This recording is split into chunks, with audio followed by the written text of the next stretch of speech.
Na verdade, quando a gente fala de mudança, a gente está falando de líderes, de liderados, a gente está falando de modelo de gestão, a gente está falando de negócios, enfim, a gente está falando de tudo que de alguma forma tangencia aí fazer negócios dentro das organizações, né? E que está presente nesse contexto. Então falamos sim de liderança e da importância do líder aí como talvez o grande guardião e o grande influenciador das pessoas nesta direção, mas também falamos muito sobre a questão do autoconhecimento e da necessidade das pessoas fazerem as suas escolhas, tentando aproximar o que elas querem e o que são os seus propósitos individuais dos propósitos, dos valores e do jeitão das companhias.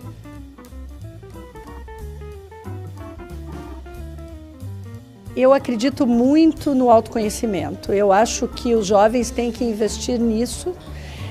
Eu sou uma profissional em RH que eu acredito que gestão de RH se faz com conhecimento. Eu acho que gestão é alguma coisa extremamente técnica. Eu partilho do entendimento de que RH é uma função extremamente importante dentro das companhias. Não se trata de existir ou não RH, se trata de existir sim sempre gestão. E na hora que existe gestão de pessoas, é muito necessário que se tenha conhecimento técnico para se fazer isto da maneira mais adequada possível. Então, em relação aos jovens, como é que eu acho que é feita esta escolha?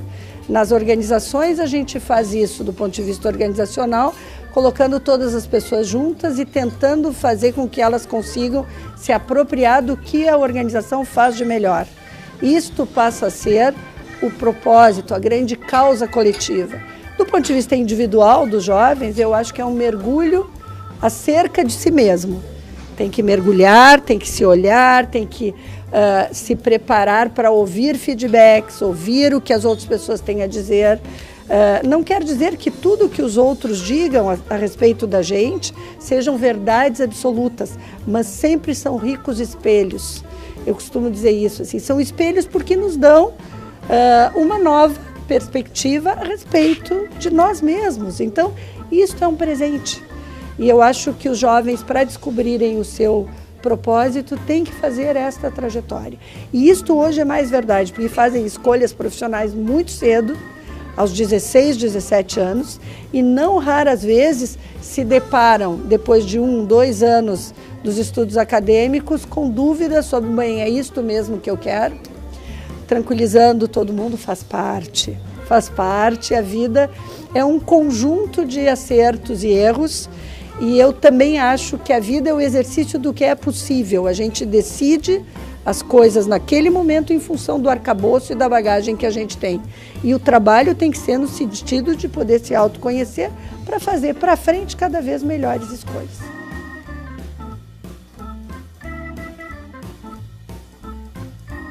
Eu, pessoalmente, acho que o currículo vai, pelo menos como a gente conhece, ele vai cair em desuso.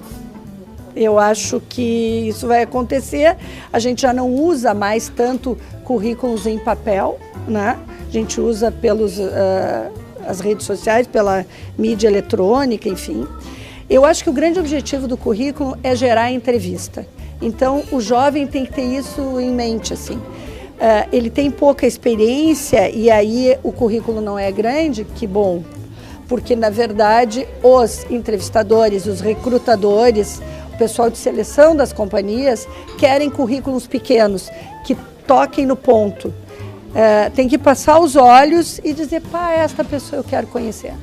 Terá valido a pena fazer aquele currículo. Então, muita objetividade, muita clareza. E sem modelos, o currículo tem que espelhar o que tu és e o que tu queres. Então vale botar uma folha colorida, vale... Depende, depende. Essa é a minha pergunta. Depende. Eu acho que o currículo vale dependendo da empresa que tu estás te candidatando, vale ou não vale. Né? Por exemplo, tem empresas que não caberia uma folha colorida, porque elas têm uma cultura mais conservadora. Então, se a pessoa tem esta cultura conservadora, mais conservadora pessoalmente, dificilmente ela vai se propor a fazer um currículo colorido e entregar nesta empresa ou mandar para essa empresa.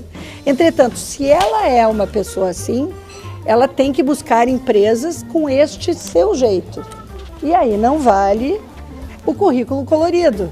Ou a foto, às vezes me perguntam, vale botar foto? Vale botar foto deu no lazer? Depende da empresa e depende do propósito que tu estás querendo. Numa empresa que é uma agência de publicidade, acho que vale. Numa empresa de tecnologia, onde tem uma coisa de criatividade importante, acho que vale. Vale numa indústria básica? Talvez não. Tenho bastante dúvidas disso.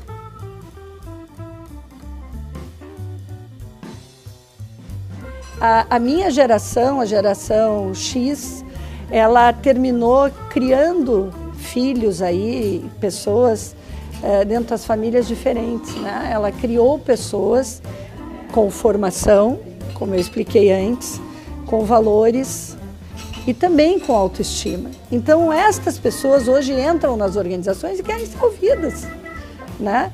Então, é tão simples quanto, assim, elas querem ser aceitas como são, elas querem ser ouvidas e elas têm um tipo de vínculo com o trabalho diferente do tipo de vínculo que a minha geração tinha.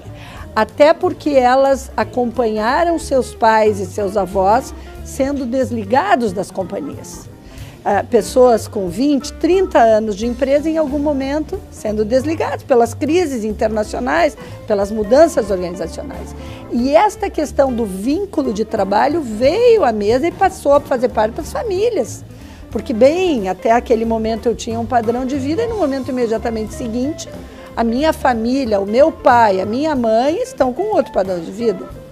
Então, isto, somado à questão das redes sociais, os relacionamentos são mais, eu acho, etéreos hoje. Talvez esta seja uma palavra até um pouco forte, mas eu acho que eles são mais intensos e mais profundos. Então, as pessoas vão para as organizações, estão nas organizações, porque aquilo significa propósito, felicidade, desenvolvimento, aprendizado. Se algum destes pontos, em algum momento, se romper ou deixar de existir, elas rapidamente pegam as suas coisas e buscam outro lugar onde elas encontrem a acolhida para o seu propósito, para os seus valores, para o seu aprendizado, para o seu desenvolvimento. Então, eu sou uma otimista e eu realmente acredito que os jovens vão mudar, eu costumo dizer, a carranca das organizações pelo mundo, né? Porque as organizações mais conservadoras, assim, tradicionais, são minimamente carrancudas, né?